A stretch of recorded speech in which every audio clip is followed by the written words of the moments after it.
ఓం నమో శ్రీ లక్ష్మీ వెంకటేశ్వరాయ శ్రీ మహాగణాధిపతి నమ.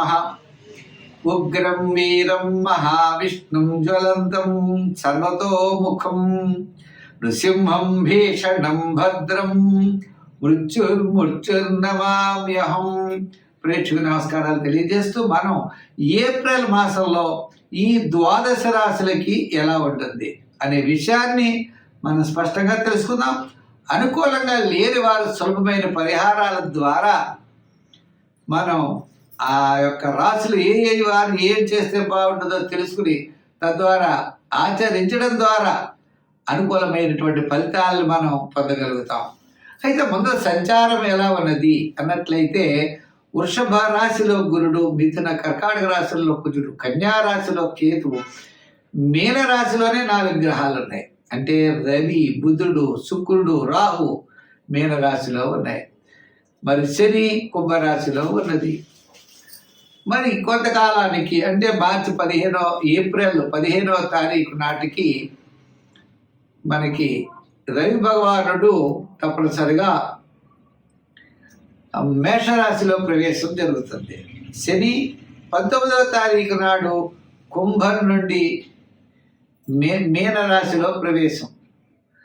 మరి ఆ శని భగవానుడి యొక్క ప్రవేశం ద్వారా మకర రాశి వారికి ఏనాడు శని తగ్గడం, మేషరాశి వారికి శని ప్రారంభం అవ్వడం, వృశ్చిక రాశి వారికి అర్ధాష్టమ శని తొలగడం, ధనుర్రాశి వారికి అర్ధాష్టమ శని ప్రారంభం, కర్కాటక రాశి వారికి అష్టమ శని తొలగడం, సింహరాశి వారికి ప్రారంభం అవుతుంది. కాబట్టి ఈ రాశుల వారు కూడా మనం చెప్పుకునేటప్పుడు ఏమి చేయాలనేటువంటి ఫలితాలు కూడా మనం తెలుసుకుంటూ మరి మనకి ఏప్రిల్ నెలలో మనం చేయవలసినటువంటి పనులు తప్పనిసరిగా మనం చేయాలి.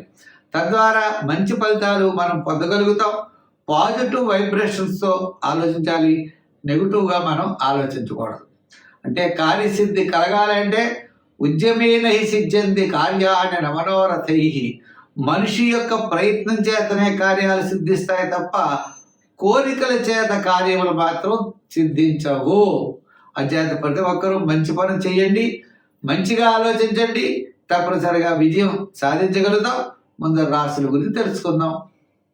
ఏప్రిల్ నెలలో మేషరాశి వారికి ఎలా ఉంటుంది? అశ్విని, భరణి, కృత్తికా పాదం మేషరాశి. వీరికి మనం చూసినట్లయితే బియ్యంలోనే అంటే శుక్రుడు, రాహువు, రవి, బుధుడు 4 గ్రహాలు 1000 స్థానంలో ఉన్నాయి. శని గురులు చాలా బాగానే ఉన్నారు. మిగిలిన గ్రహాలు కొంతవరకు అనుకూలంగా ఉన్నప్పటికీ ప్రధానమైనటువంటి ఆత్మస్థైర్యాన్ని దెబ్బతీసేటువంటి గ్రహం 1000 స్థానంలో ఉన్నది. హ్యాపీగా ఉండాలి అంటే సుఖంగా ఉండాలి, వేళకి పోయినమో విధులు వినోదాలు లేకుండా కాస్త శ్రమ పడేటువంటి గ్రహం శుక్రుడు కూడా 1000 స్థానంలో ఉన్నాడు. రాహు కూడా 1000లో ఉండడం వల్ల చిన్న చిన్న విషయాలకు పట్టుదల పెరుగుతూ ఉంటుంది. మళ్ళా కొంతకాలం ఎప్పటికంటే స్థితిగతులకు ఇబ్బంది ఉండదు, ఆర్థికపరమైన ఇబ్బందులు ఉండదు, కార్యజయం తప్పనిసరిగా లభిస్తుంది. ఎటువంటి పనులైనా కూడా మనం పూర్తి చేయగలుగుతాం. బంధుమిత్రుల యొక్క సహాయ సహకారాలు కూడా మనకు ఉంటాయి. అయితే ఈ వ్యయ స్థానంలో ఉండడం వల్ల ముఖ్యమైన వ్యవహారాల్లో మనం జాగ్రత్తలు తీసుకోవాలి. గత అనుభవాన్ని దృష్టిలో పెట్టుకుని మనం ప్రవర్తించాలి. ఇంకా మూడోది, ముఖ్యమైన విషయాల్లో కోపము, ఇరిటేషను లేకుండా సంయమనం పాటించాలి. అంచేత నలుగురితో కూడా మనం మంచిగా మాట్లాడుతూ ముందుకు పోవాలి. తద్వారా ఉద్యోగంలో అభివృద్ధి ఉంటుంది, రాజకీయ పరంగా గుర్తింపులు ఉంటాయి, వృత్తుల పరంగా కాస్త అనుకూలత లభిస్తుంది. అంటే ఆర్థికపరమైనటువంటి డెవలప్మెంట్స్ ఖచ్చితంగా ఉంటాయి. విద్యార్థులకు కూడా మంచి అవకాశాలు లభిస్తాయి. మహిళల కూడా చాలా ప్రోత్సాహకరంగా ఉంటుంది. ఇంకా ఐటీ రంగం వారికి, అలాగే రియల్ ఎస్టేట్ వారికి, ఫైనాన్స్ జనరల్ మొదలుగా కలిగిన వ్యాపారస్తులకి డెవలప్మెంట్స్ చాలా బాగున్నాయి. అయితే గృహోపకరణాల వారికి, షేర్స్ వారు నిదానం వహించాలి. మరి ఈ రాశి వారు సంఖ్యల్లో 9 నెంబర్ ఎక్కువగా వాడాలి. మరి ఆరాధించే దైవం ఏమిటయ్యా అంటే ఈ రాశి వారు తప్పనిసరిగా అమ్మవారిని ఆరాధించాలి. గారెలు వండి నైవేద్యం పెడుతూ ఉండాలి. శుక్రవారం అవ్వచ్చు, మిగిలిన రోజుల్లో కూడా అమ్మవారి యొక్క దేవాలయాలకి వెళ్ళాలి. ఇలా వెళ్ళడం ద్వారా ఏమవుతుందంటే పాజిటివ్ వైబ్రేషన్స్ బయలుదేరి మీకు మంచి ఆలోచనలతో మీరు ముందుకు వెళ్ళగలుగుతారు, అన్నింటా విజయాన్ని సాధించగలుగుతారు. మీకు వారాంతం తప్పనిసరిగా ఒక ముఖ్యమైన వ్యవహారం మీకు లాభిస్తుంది. స్వస్తి.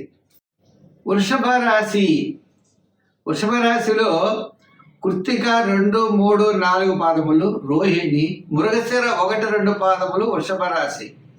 ఈ వృషభ రాశి వారికి ఏప్రిల్ నెల పట్టిందల్లా బంగారం అన్నట్టు ఉంటుంది. మరి ఏమిటండి అంటే 4 గ్రహాలు లాభస్థానంలో ఉన్నాయి. రవి, బుధుడు, శుక్రుడు, రాహు. మరి ఈ 4 గ్రహాలు లాభస్థానంలో ఉంటే వేళకు భోజనము, విలాసవంతమైన జీవనము, కార్యజయము, ఆర్థిక ప్రోత్సాహం, అన్నింటా విజయాన్ని సాధించగలుగుతారు. లగ్నంలో గురుడు ఉండడం వల్ల కాస్త లివర్ అంటే డైజెషన్ సిస్టంలో కొద్దిగా తేడా వచ్చినప్పటికీ మిగిలిన వ్యవహారాలన్నీ కూడా చాలా అనుకూలంగా ఉన్నాయి. ఆత్మస్థైర్యం ఉంటుంది. ముఖ్యంగా 15వ తారీఖు దాటిన తర్వాత ఆ సూర్య భగవానుడు మేషరాశిలో ప్రవేశిస్తాడు. అదేవిధంగా మరి వీరికి తప్పనిసరిగా అనుకున్నటువంటి కార్యక్రమాలన్నీ కూడా విజయవంతంగా పూర్తి అవుతాయి. ముఖ్యమైన నిర్ణయాల్లో ఇతరుల యొక్క సహాయ సహకారాలు ఉంటాయి. ఆర్థిక ప్రోత్సాహం ఉంటుంది. మీరు నమ్మినటువంటి దైవం అవ్వచ్చు, మీరు నమ్మినటువంటి వారు అవ్వచ్చు, మీకు తప్పనిసరిగా సహాయం చేసిన వారు అవుతారు. చాలా కాలం నుండి నిలిచిన ముఖ్యమైన వ్యవహారాలు ముందుకు బయలుదేరతాయి. ప్రతి పనిలో కూడా శ్రద్ధ పెరుగుతుంది. అంతేకాదు మంచి చక్కని ప్రణాళికలను సమకూర్చుకుంటారు. ఉన్నతమైన స్థితికి మార్గాలను వెతుకుతారు. మీ యొక్క ఆలోచన విధానమే వేరుగా ఉంటుంది. స్థిరాస్తి డెవలప్మెంట్స్, రియల్ ఎస్టేట్ బిజినెస్ బదులుగా కలిగినవన్నీ యోగదాయకంగా ఉంటాయి. విద్యార్థులకి భవిష్యత్తులో మంచి అవకాశాలు లభిస్తాయి. దానికి ప్రయత్నాలు ఇప్పటి నుంచే చేస్తారు. స్త్రీలు కూడా పబ్లిక్ రిలేషన్స్ పెరుగుతాయి. వృత్తి ఉద్యోగ వ్యవహారాదుల యందు మంచి అభివృద్ధి ఉంటుంది. స్వతంత్ర వృత్తులు చేసేవారికి కూడా ఆర్థిక ప్రోత్సాహం లభిస్తుంది. వ్యాపారాది విషయాల్లో కూడా చక్కనిగా ముందుకు వెళ్ళేటువంటి అవకాశాలు కనబడుతున్నాయి. అంతేకాదండి 19వ తారీఖు నుంచి శని లాభస్థానంలోకి రావడం ద్వారా కాస్త అనుకూలమైనటువంటి మార్పులు లభిస్తాయి. అందుచేత ఏప్రిల్ నెలలో మీరు చేయవలసిన పనులు చక్కగా ఆచరించండి. సంఖ్యల్లో ఎక్కువగా 5, 6 సంఖ్యలు వాడుతూ ఉండండి. అలాగే లైట్ బ్లూ, గ్రీన్ కలర్స్ వాడండి. ఆరాధనలో శివారాధన చెయ్యండి. స్తోత్రాల్లో దత్తాత్రేయుడి యొక్క చరిత్ర, దత్త స్తోత్రాన్ని చెయ్యండి. ధైర్యంగా ముందుకు వెళ్ళండి, విజయాన్ని పొందండి.